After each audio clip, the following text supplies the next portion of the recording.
Caribbean island कुरासाव म्हणून आहे अरुबाच्या जवळ.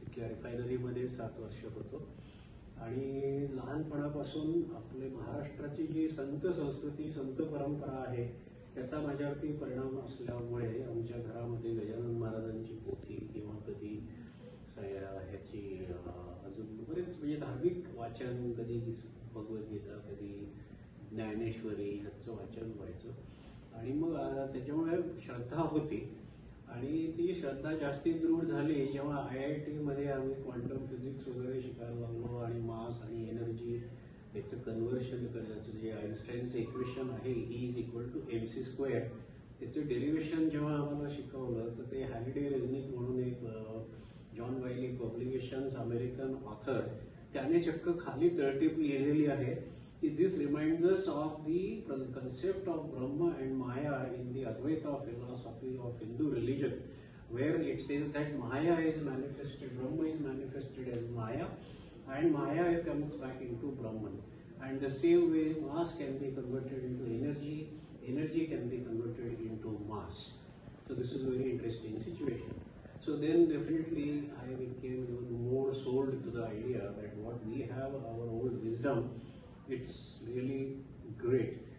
Not only that, even in Srimad Bhagavad, they have given the counting of time in such an accuracy that the scientists today, they are really surprised how they could do that. आपल्या युनिव्हर्सचं वय पण त्याच्यात त्यांनी calculate करून सांगितलंय आणि मग ते आपले घटिका, पळी आणि निमिष मात्र वगैरे सगळ्याची डेफिनेशन्स आहेत. एक निमिष म्हणजे किती असतं वगैरे. सो इट्स अ व्हेरी मिरॅक्युलस आहे.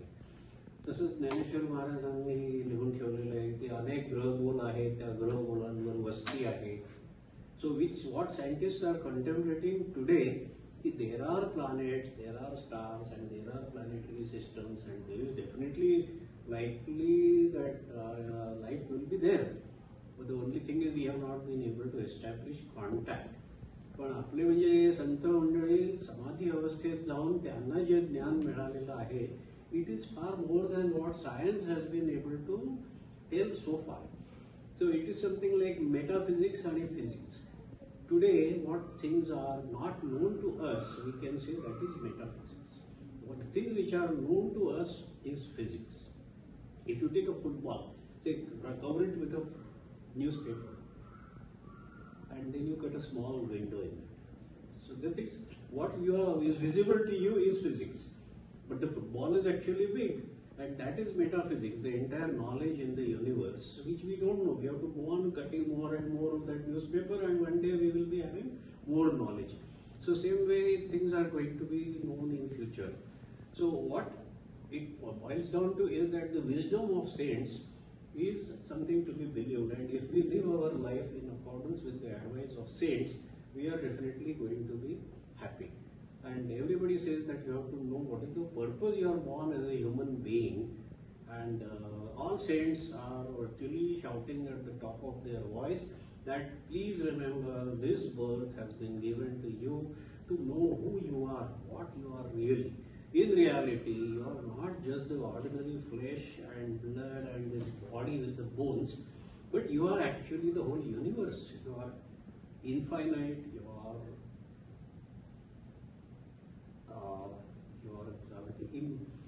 immortal, infinite, timeless, ageless. So that discovery, that is self-realization, and saints say that for that what you need to do is you need to be basically having full faith in God, gratitude, helpful attitude to everybody, and the way you should live life is always be with God, connect with God. So I thought that what we have benefited, आपले मराठी लोकांना हा फायदा चांगला मिळालेला आहे की ज्ञानेश्वर महाराजांपासून संत परंपरा चालू असल्यामुळे आमची आयुष्य समृद्ध झालेली आहे. पण जगाला तो ठेवा अजून तेवढ्या प्रमाणात मिळालेला नाही. काही लोकांनी ज्ञानेश्वरी केली ट्रान्सलेट, पण ती पण नीट अशी लोकांपर्यंत पोहोचत नाही. माझ्या मनात आलं की ज्ञानेश्वरी खूप करतात पण गाथेकडे कोणाचं लक्ष नाही. ते गाथा म्हणून मग मी ट्रान्सलेट करायला सुरुवात केली आणि मी सुरुवातीला YouTube, Facebook वगैरेवरती लावायला सुरुवात केली, पोस्ट करायला सुरुवात केली आणि मग 700-750 अभंग झाले असताना 23 साली 2023 साली एका विद्यार्थी मुलीचा फोन आणि ती म्हणली की सर तुमचे 750 अभंग फेसबुकवर आहेत पण मला तुम्ही पुस्तक द्याल का? तर पुस्तक दिलं तर मला PhD करता येईल. ती म्हणे मला गाथ्यावर PhD करायची पण माझे गाईड म्हणतात की तुला गाथा हा विषय घेता येणार नाही कारण की त्याच्यात मटेरियलच नाहीये इंग्लिशमध्ये, रेफरन्स लिटरेचर नाही तर तू थिसिस कसा घेणार? So who will give you PhD? You have to give references. So she said, please give me a book, I will write that. I will tell him at least this reference is available, I will be able to take it. तेव्हा मग माझ्या लक्षात आलं की आता मी एवढं काम केलं तर I have to print books. आधी मी सगळ्यांना नाही सांगायचं की no I am not printing the books, this is their free knowledge, संतांचं मटेरियल आहे, तुम्हाला कशाला पाहिजे तुम्ही घ्या.